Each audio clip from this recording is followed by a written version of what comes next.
Government కట్టాల్సిన అవసరం లేనివి రెండు కలిపితే దాదాపు ఒకటేమో 59,414 కోట్లు, ఇంకోటేమో 95,462 కోట్లు. ఇది ఎందుకు చెప్తున్నా అంటే గవర్నమెంట్ వీటికి సంబంధమే లేదు.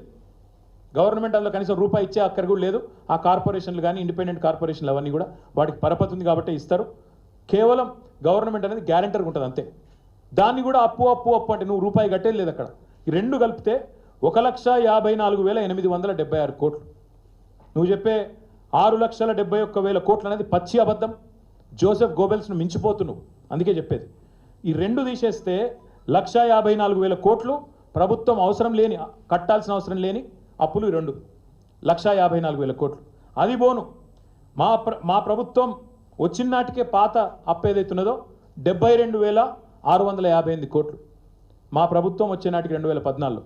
సో 72,658 ప్లస్ 1,54,000 కోట్లు ఇవి తీసేస్తే మిగిలింది ఎంత? 4 లక్షల చిల్లర కోట్లు, 4,20,000 కోట్లు. ఇక దీనికి వీళ్ళ బిల్డప్ ఏదో జరిగిపోయింది. ఇప్పుడే నేను చెప్పిన మరి తెలంగాణ రేషియో డెట్ జిఎస్డిపిలో 27, పంజాబ్ది 44, రాజస్థాన్ 36, హిమాచల్ 42. ఇది నీ కాంగ్రెస్ ప్రభుత్వంలో ఉంది కదా. మరి వాళ్ళు మనకంటే 15%, 17% ఎక్కువ ఉంటే వాళ్ళు మొత్తం ఎత్తిపోయిన దుకాణం బంద్ చేసుకుంటారు రేపు. ఇంతకంటే దారుణం ఉంటుందా అబద్ధం చెప్పడంలో? దయచేసి ముఖ్యమంత్రి అనేది అప్పుల గురించి కాదు, నీ తప్పుల గురించి ఇలా ప్రజల్లో చర్చ జరగాల్సిన అవసరం ఉంది. అప్పుల గురించి తప్పుడు కూతలు కూయడం మానేయి. అయినా నేను అడుగుతున్న ఈ ముఖ్యమంత్రిని, ఇంకా నీ అప్పుల గురించి కూడా చెప్తా. ఇప్పుడు మేము 2014-15లో బాధ్యతలు స్వీకరించిన నాడు కానీ ఈరోజు కానీ మీరు చూస్తే రాష్ట్ర ఆదాయం ఎట్లా పెరిగిందో అదెందుకు చెప్పవు? రాష్ట్రం ఆనాడు బడ్జెట్ ఏంది, ఈరోజు బడ్జెట్ ఏంది, అదెందుకు చెప్పవు నువ్వు? అది చెప్పడు, అది దాచుకోవాలి. మీరు చూడండి, ఆ రోజు పర్ క్యాపిటా ఇన్కమ్ మేము బాధ్యతలు స్వీకరించిన నాడు 2014లో తలసరి ఆదాయం రాష్ట్రంది 1,24,000, 14వ స్థానంలో ఉన్నాం. ఈరోజు 3,47,299 రూపాయలు, నంబర్ 1 స్థానంలో ఉన్నాం. మరి అదెందుకో చెప్పవు? మనసు వస్తలేదా, నోరు వస్తలేదా? అదేవిధంగా మీరు చూడండి, రాష్ట్రము ఆనాడు బడ్జెట్ ఎంత, ఈరోజు బడ్జెట్ ఎంత? 2000 మీరు ఒక ఆనాడు ఈనాడు చూస్తే ఇంకొక మాట నేను ఇక్కడ రాష్ట్రాల గురించి చెప్పినప్పుడు కేంద్రం గురించి కూడా చెప్పాలి.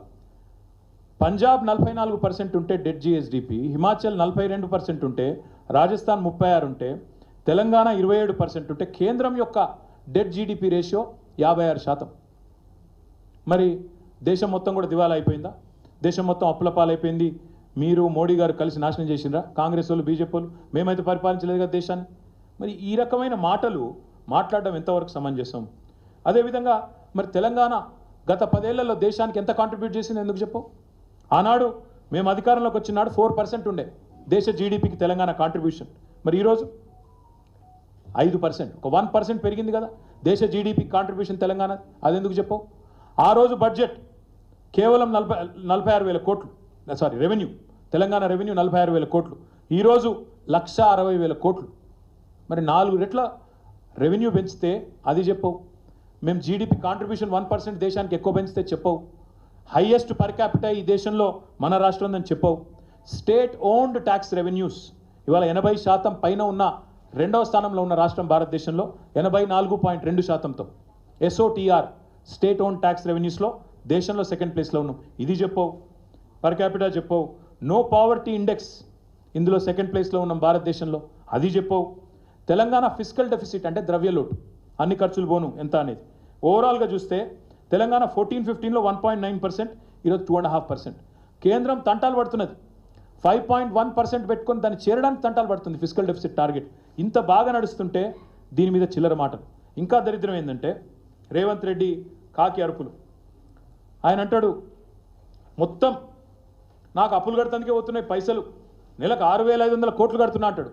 సిగ్గు శరం ఉంటే ముఖ్యమంత్రి, నేను చెప్పింది తప్పైతే రుజువు చేయి లేదా రాజీనామా చేయి. నువ్వు అంటున్నావు 6,500 కోట్లు కడుతున్నా అంటున్నావు. ఇది ఆర్బీఐ డాక్యుమెంట్, నాది కాదు.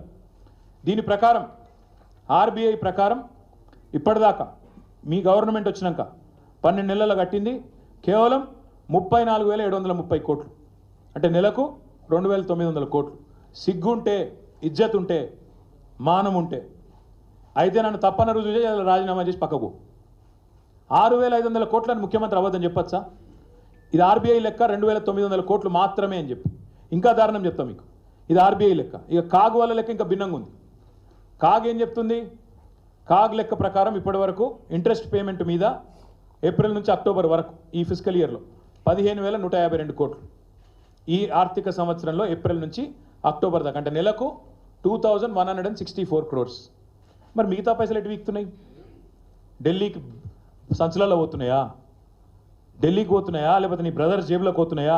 ఏడికి పోతున్నాయి చెప్పు. మరి 6,500 కోట్లు కడుతున్నాను తప్పుడు కూతలు కూస్తున్న తప్పుడు ముఖ్యమంత్రి.